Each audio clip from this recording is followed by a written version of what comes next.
Hello everyone, मैं कमलेश कुमार शासन class में आपका हार्दिक स्वागत करता हूं।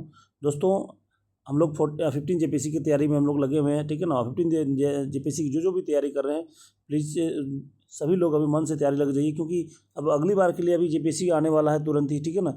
इसलिए आपको ध्यान रखना है कि अब जेपीसी रेगुलर होगी, अब आपको रेगुलर एग्जाम ले रही है, इसलिए आपको कमर कस लेना है, आपको मैदान में उतर जाना है। अब तैयारी अभी से नहीं करते हैं तो फिर एग्जाम के समय में आने से फ़ायदा नहीं होगा, है ना। एग्जाम के समय फिर आपको बहुत कष्ट होगी।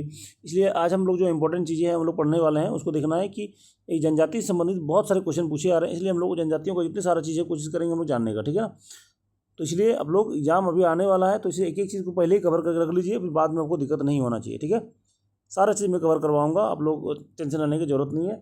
बस थोड़ा सा आप लोगों का सपोर्ट चाहिए। चैनल को सब्सक्राइब कर लीजिए, वीडियो को लाइक कीजिए, अपने फ्रेंड्स में शेयर कीजिए, ताकि मुझे भी मोटिवेशन मिले और मैं ताकि और मेहनत करूँ, क्योंकि मैं ऑफलाइन क्लासेस रहता हूँ। तो ऑफलाइन क्लासेस लेने के बाद मुझे समय नहीं मिल पाता, तो मैं फिर भी आपके लिए कोशिश करता हूँ कि 1-2 वीडियोज़ कम से कम पर डे हो जाए, तो आपके लिए बेनिफिशियल हो जाएगा, ठीक है। तो चलिए शुरू करते हैं फिर। देखिए, क्वेश्चन एक बार पूछा, पिछली बार जेपीएससी में पूछा था, 7 से 10 जेपीएससी में, सॉरी 11 से 13 जेपीएससी में, कि बिद्दिरी अथेंद्री क्या होता है, ठीक है ना। तो मृत्यु के बाद बिद्दिरी अथेंद्री संपन्न होते हैं, ठीक है ना। तो मुंडा जनजाति में मृत्यु के पश्चात 2 प्रथा होती है, एक बिद्दिरी और थेंद्री होती है। क्या होता है इसका मतलब? मृतक की स्मृति पट्टिकाओं को लगाया जाना, ठीक है ना।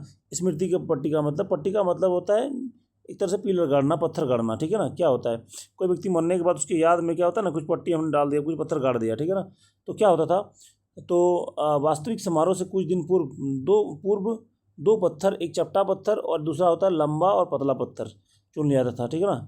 तो जी मान लीजिए, जब भी देखिए मरने के बाद क्या होता है ना, जिन क्षेत्र में उसको दफनाया गया था उस क्षेत्र में पत्थर, चपटा पत्थर होता था, उसे गाड़ा जाता था, उसे थेन दीरी कहा जाता था।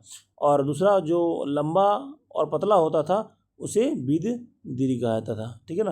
तो थेन दीरी और बिद दीरी आपको ध्यान रखना है, ये इसको ध्यान रखना पड़ेगा, ठीक है। थेन दीरी के लिए निर्धारित दिन घर को गोबर से लिपाया जाता था। वयस्क समारोह समाप्त होने के उपवास करते थे, और अतिथि हड़िया वगैरह, ये सब चीज़ें तुम्हारा फैक्चुअल चीज़ें हैं, उसमें हमको देखना नहीं है।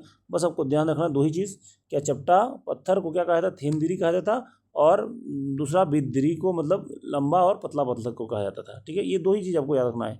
पूछा जाएगा कब इसको गाड़ा जाता था, तो मरने के पश्चात, मृत्यु के पश्चात होता है। तो पूछा जाएगा किन जनजाति से संबंधित है, तो ये मुंडा जनजाति से संबंधित है, ये आपको ध्यान रखना है, ठीक है।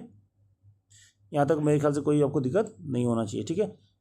तो थैंक यू, धन्यवाद।